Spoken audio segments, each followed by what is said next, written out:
The July issue of DownEast magazine is out with its usual wide assortment of articles about life in Maine. With us here to talk about what's in the issue, Editor-in-Chief Brian Kevin. Let's start with an interesting musical production going on at the, or inspired by the life of General Henry Knox, whose museum is in Thomaston. The name of the work is Count Me In.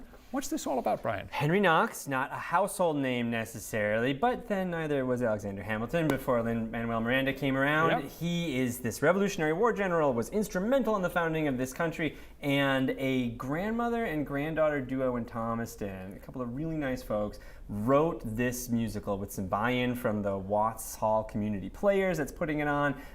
It is not, I don't think it has the same hip-hop angle that you get from Hamilton, but it is I've seen a little preview show, truly terrific, fun, interesting kind of primer on the life of this maybe overlooked main hero happening at the end of this month. It sounds like a really interesting production, and yes, we've got information on when and where the show is happening. You can find that on our website.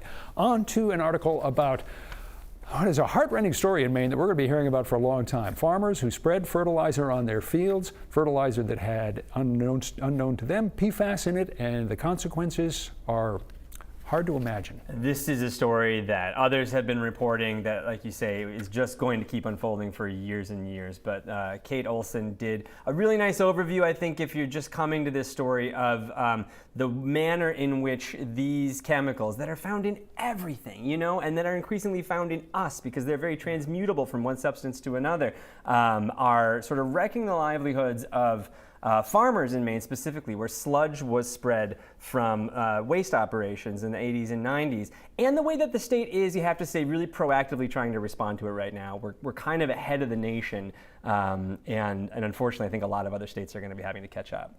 People in Maine, or people visiting Maine, like to mosey around. They like to look for bargains. They like to find cool old stuff. We've got an article that's called In With the Old that gives a whole range of places where we can find really cool antiques and other collectibles. Thanks. Yeah, fun summer service package. We got to distribute a handful of editors and contributors across different parts of the state. Hit up, I think we managed to run through like 40 different antique stores and vintage stores and salvage shops and things.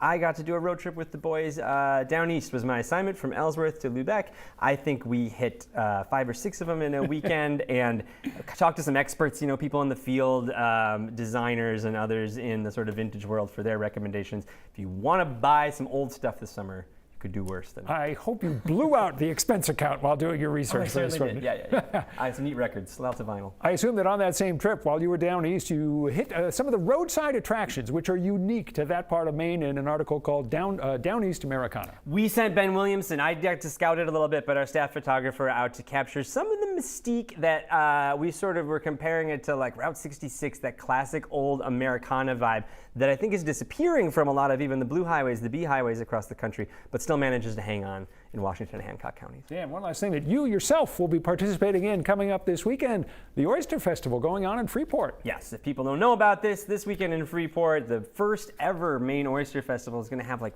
30-ish oyster producers from all across the state. I get to taste them all and vote along with people who are more qualified to do that than me, to like pick the Maine oyster of the year. There's like music and kids stuff and activities, a shucking contest I'm going to MC.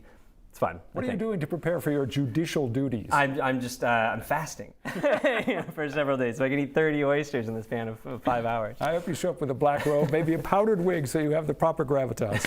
Actually, you don't need that. Have a good time. Thank you so much for coming in. As always, Brian Kevin, Editor-in-Chief of Down East. All those articles that we've been talking about are in the July issue.